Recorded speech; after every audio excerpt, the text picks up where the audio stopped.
Muito bem, depois de uma música hebraica diversificada para aí nos animar, nos colocar aqui em sintonia com a nossa reflexão dessa noite, chegamos aqui à nossa última palestra, falando sobre os princípios batistas e a sua realidade contemporânea.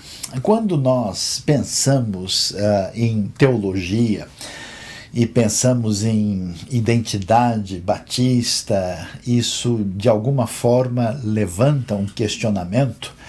Por que é que alguém que faz parte de um determinado grupo religioso em pleno século XXI, num contexto de particularismo, por que isso teria significado, relevância e impacto dentro da realidade do contexto contemporâneo? Vale a pena aqui refletir um pouquinho em alguns elementos históricos e a compreensão daquilo que tem a ver com toda a chamada tradição batista. Nós sabemos que no final da Idade Média, no contexto da cristandade europeia, surgem diversos movimentos que começam a questionar o status quo. Isso significa que aquele grande monumento político, social e filosófico, muito marcado por um escolasticismo, um pensamento aristotélico em Tomás de Aquino, que organizou uma realidade de tal forma que começa a desmoronar no alvorecer da modernidade, de tal maneira que vários grupos, chamados grupos pré-reformados, como, por exemplo, as iniciativas de Pedro Valdo, gente como Savonarola, de Florença, Jan Hus, ali em Praga, em terras hoje da República Tcheca, da antiga Boêmia, todo esse questionamento nesse ambiente de ponto de interrogação do mundo medieval, nós vamos encontrar um cenário bastante interessante,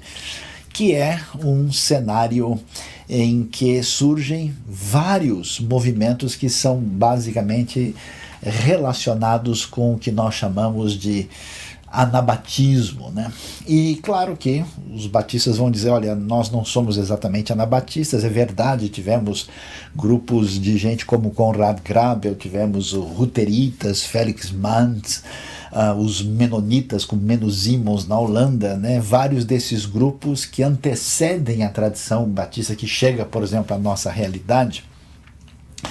Mas vamos perceber que os questionamentos e as ponderações e as referências apresentadas, elas são pertinentes àquilo que vai acontecer com aqueles que serão os batistas propriamente ditos, que vão surgir no começo do século XVII, aí, exatamente no contexto dos dissidentes ingleses que vão em 1608, 1609 para Amsterdã, na Holanda, e a gente conhece a história de Thomas Helwys e John Smith, e o desdobramento desse ambiente sócio-religioso, e até que esses batistas de origem inglesa, holandesa, vão chegar na América do Norte em 1638, ali em Providence. Nós temos a fundação da primeira Igreja Batista em terras norte-americanas com Roger Williams,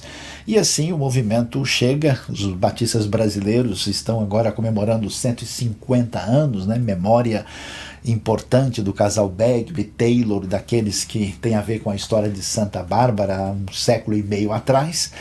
Mas toda essa realidade, ela se define de que maneira e qual é o seu valor e a sua pertinência dentro da realidade que nós podemos observar. É interessante ver que, do ponto de vista teológico, os batistas, e eles vão reconhecer, nós reconhecemos isso com clareza, e talvez para algumas pessoas é necessário prestar atenção que, apesar da sua postura tão valiosa, né? Um dos princípios batistas mais significativos é que nós dizemos que a Bíblia é a nossa única regra de fé e prática. E isso tem um significado importante no sentido de centralização da Bíblia dentro do princípio geral que a reforma vai reforçar da sola Escritura, mas, além disso, tem a ideia de não ficar exageradamente preso a uma determinada confissão de fé, como se o elemento hermenêutico estabelecido em termos da confissão fosse suficientemente capaz de até mesmo de obliterar a realidade do texto bíblico em si. Esse elemento aponta, né, para essa realidade da importância do texto em si e da necessidade do indivíduo, das comunidades, de lidarem com o próprio texto bíblico, uma das marcas fundamentais dessa reforma mais autêntica, mais de raiz, e que buscava, vamos dizer, uma pureza maior em todos os aspectos na sua proposta histórica inicial. Mas é necessário entender que esse ambiente batista surge num contexto no qual nós compartilhamos alguns elementos fundamentais da tradição histórico-teológica da cristandade. Então, nós não temos como negar a importância do que nós temos na declaração de fé de Niceia, de Calcedônia, daquilo que faz parte, né, da doutrina de Deus e de Cristo, que é referência de toda a cristandade. Isso não é uma criação desenvolvida dentro da tradição batista em si, mas tem a sua amplitude maior. E, claro, em termos de pensamento soteriológico, né, não há dúvida que a maneira de entender a questão da soteriologia e até mesmo elementos aí ligados àquilo que tem a ver com a bibliologia, os batistas compartilham aquilo que faz parte da tradição reformada na sua amplitude, envolvendo a reforma luterana, a reforma calvinista, e nesse sentido existe esse leque teológico que nos traz numa perspectiva aproximada e irmanada. No entanto, fica claro que os desdobramentos daquilo que não é só a teologia essencial, mas assim os princípios batistas propriamente ditos, que marcam a sua identidade particular, vale a pena destacá-los aqui. Nós mencionamos a questão da Bíblia ser a única regra de fé e prática. Vale mencionar a maneira de entender o batismo e a ceia do Senhor, que perdem o seu caráter sacramental, que é comum, né? A tradição não só protestante, ainda mais dentro da tradição católica, e a ideia do batismo de pessoas conscientes que tomavam decisão de ter o batismo como símbolo aí da sua conversão a Cristo, e não simplesmente um batismo que coloca o indivíduo dentro de uma tradição pré-estabelecida, como era o caso do batismo infantil. A ideia da autonomia da igreja local, as comunidades então passam a se relacionar de maneira associativa, e esse conceito é muito significativo. O conceito do governo democrático, né? A igreja, a comunidade, ela é, vamos assim dizer, a referência, né? Ela é a autoridade final nesse processo de entendimento de como nós podemos ser igreja, e assim então nós temos um delineamento nessa chamada reforma radical que tem uma importância absolutamente significativa para a realidade de como nós somos e como é que isso faz sentido para o mundo contemporâneo. Quando a gente pensa na maneira de ser da tradição batista, nós vemos a libertação do indivíduo no mundo de contornos de domínio absoluto. Quando a realidade, né, contra o pensamento medieval, e até certo ponto presente em alguns outros contextos também, quando você estabelece a autoridade no texto, o indivíduo surge como alguém que se vê defrontado com a necessidade de ler e de interpretar esse texto.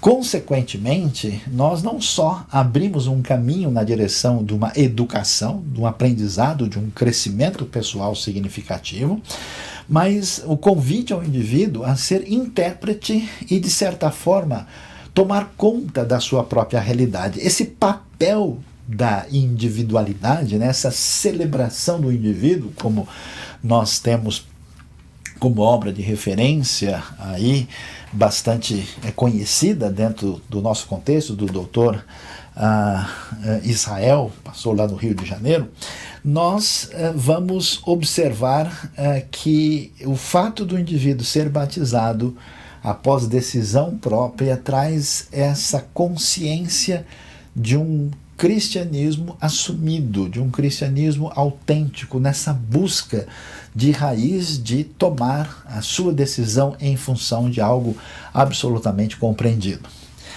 Além disso, um dos elementos mais fundamentais que nós temos dentro da tradição, com seus desdobramentos, digamos assim, socio-religiosos, está relacionado com o fato de caminharmos na direção de uma estrutura de organização descentralizada. O fato de nós não termos nenhuma hierarquia, né, um dos elementos muito enfatizados dentro da tradição batista, que precisa ser revisitado, inclusive no nosso contexto eclesiástico, é o que nós chamamos do sacerdócio universal de todos os crentes. Isso significa que, ainda que a gente chame o fulano de pastor ou de diácono, ou use alguma terminologia assim, no fundo, essas pessoas não estão numa posição espiritual acima dos outros. Eles apenas têm uma função específica dentro do corpo. A ideia, diferente da tradição medieval, em que você precisa procurar alguém que seja intermediário na sua relação com Deus, agora todos têm acesso diretamente a Deus, né? Numa palavra muito clara e objetiva do contexto atual, não existe nenhum ungidão da fé, não existe nenhuma pessoa que possa estar no meio do caminho, porque essa libertação, né, de todos nós, numa situação de um igualitarismo espiritual absoluto perante Deus, e numa proposta em que todos adquirimos a responsabilidade diante da comunidade. É muito fácil alguém abrir mão da sua responsabilidade, escolher um líder espiritual que domina a minha vida e eu não preciso mais nem pensar. Ele é uma espécie de coronel de Cristo, uma espécie de chefe especial, e aí eu simplesmente entrego a minha vida à sua decisão. A atitude batista original, ela questiona o misticismo, né, acentuado dessa época, tanto é que uma das razões porque os elementos, né, das ordenanças não vão ter papel sacramental, todo esse elemento que invoca a realidade do mágico é colocado em questionamento. Esse elemento místico muitas vezes é a base de uma pretensa dominação de um líder espiritual sobre os outros. E nesse contexto, o que acontece? As decisões têm que ser feitas pela comunidade, todo mundo tem voz, todo mundo pode decidir. As coisas eram feitas, imagina, século XVI, XVII, por meio de votação, né? E é interessante essa realidade de que as lideranças batistas sempre estão sujeitas à mudança, e até por esse princípio de autonomia da igreja local, onde você tem uma associação, você tem uma convenção, mas a ideia é que não há um poder centralizado que domina a realidade, mas o processo de associação estabelece essa independência. Ou seja, preste atenção, o mundo de hoje percebe que uma das maiores necessidades que nós temos é necessidade de real liberdade. Os princípios batistas, que nós entendemos do ponto de vista bíblico-teológico, têm desdobramentos sociais e desdobramentos civilizatórios. Então a liberdade é um elemento fundamental e essencial. E nós vemos onde essa perspectiva de perfil batista predominou, o valor liberdade começa a ter um desdobramento maior dentro da sociedade. A gente fala de maneira brincando, mas essa brincadeira tem um fundo verdade, onde há 2 batistas reunidos, há pelo menos 7 opiniões diferentes, mas exatamente por causa dessa celebração de liberdade que abre o espaço, inclusive para uma bela e desejável diversidade de pensamento. Claro que nós temos referências fundamentais daquilo que não se abre mão, que são elementos que marcam a nossa relação teológica, doutrinária fundamental, mas nós podemos ter uma igreja batista com uma ênfase de espiritualidade um pouco mais de um jeito diferente da outra. Nós podemos ter uma igreja um pouco mais enfatizadora de elementos escatológicos futuro, outra menos focada nisso. Temos uma igreja de perfil talvez um pouquinho mais voltada para a soberania de Deus, outra talvez um pouquinho mais para a responsabilidade humana. Essa diversidade em assuntos que, de certa forma, comparado com os elementos fundamentais da fé, são periféricos, é absolutamente desejável, enriquecedora, prolífica e fundamental. Isso nos traz não só a celebração da liberdade, mas nos traz também ao encaminhamento do amadurecimento daquilo que é tão importante e é difícil de se estabelecer, que é a democracia. Vivemos num ambiente constante de ameaça de pensamentos totalitários. Vemos que, por exemplo, a Europa, com seu desenvolvimento filosófico, científico, histórico muito conhecido, em pleno século XX, se tornou vítima de pensamentos totalitários assim impensáveis. Milhões e milhões de pessoas morreram vítimas de uma concentração de poder horrenda e indesejável. E muito interessante que a ideia de que a responsabilidade da construção da sociedade está no indivíduo, que de maneira associativa com os outros, numa discussão, num debate a respeito da realidade, nós vamos observar como isso constrói de fato pequenas comunidades que se tornam responsáveis pela realidade à sua volta e caminham na construção de uma sociedade civilizada e promissora. E é muito interessante a sabedoria, o elemento por trás dessa maneira de pensar, porque nesse caminho de construção de microcélulas benéficas para o tecido social, ao mesmo tempo a tradição batista resolve dizer algo que confronta e confrontou e por isso sofreu tanto na história europeia, na sua famosa separação entre a igreja e o Estado. Essa realidade da cidade de Deus e a cidade dos homens, esse encontro um tanto quanto problemático que a gente tem na história, trouxe elementos no contexto medieval e mesmo posteriormente que trazem aquela questão não só do problema do totalitarismo, mas um totalitarismo que pode ter um aspecto de legitimação a partir da referência religiosa. Imagine só como isso é complicado, e nós vemos na tradição batista exatamente uma separação dessas coisas. Claro, os indivíduos, as pessoas são responsáveis, são cidadãos, devem fazer os seus movimentos, mas a igreja tem a sua responsabilidade, o seu papel, os pastores têm a sua responsabilidade, o seu papel, e a responsabilidade do governo, daquilo que envolve as questões públicas. Essas coisas não podem se misturar demais, porque a chance de uma promiscuidade inadequada certamente é uma realidade. Por isso é muito valioso e importante ver como aquilo que hoje se reconhece, o valor da liberdade, a importância da democracia, a descentralização do poder, a necessidade de que esse poder não esteja todo o tempo concentrado num grupo ou numa só pessoa.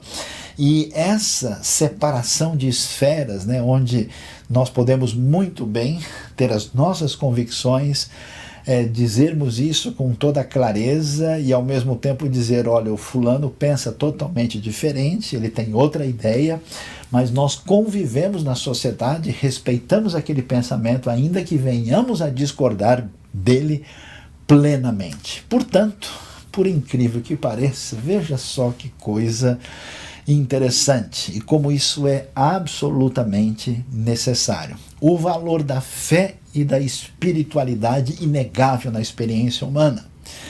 A necessidade de autenticidade, de convicção daqueles que buscam a pureza do ensino e da vida diante de Deus e dos homens. A importância inegável da liberdade e da consciência do indivíduo perante a vida, perante Deus, perante a sociedade. A realidade da convivência social democrática e promissora, né? Quando a Bíblia diz que Deus é o Senhor, quer dizer que ninguém mais é. Somente Ele é o Senhor, e a maneira de se estabelecer essa realidade do senhorio de Deus se dá pela sua palavra, que é um livro que permite que eu interprete. Portanto, o poder em si não está nas mãos de nenhum indivíduo que está acima de ninguém. Esse igualitarismo ontológico social é absolutamente impressionante e importante, e além disso, a realidade que encontramos dessa distinção de esferas onde é possível conviver com todo tipo de gente. E finalizando, historicamente, os batistas são o que eles sempre foram, os mais diferentes possíveis, desde pessoas estudiosas dedicadas ao intelecto de maneira surpreendente, desde evangelistas que marcaram a história de modo significativo, tanto no exterior como no Brasil, desde pessoas que tiveram ação significativa em movimentos sociais que mudaram a história de maneira expressiva e muito especial. Portanto, vale a pena refletir e pensar que, num certo sentido, um mundo promissor,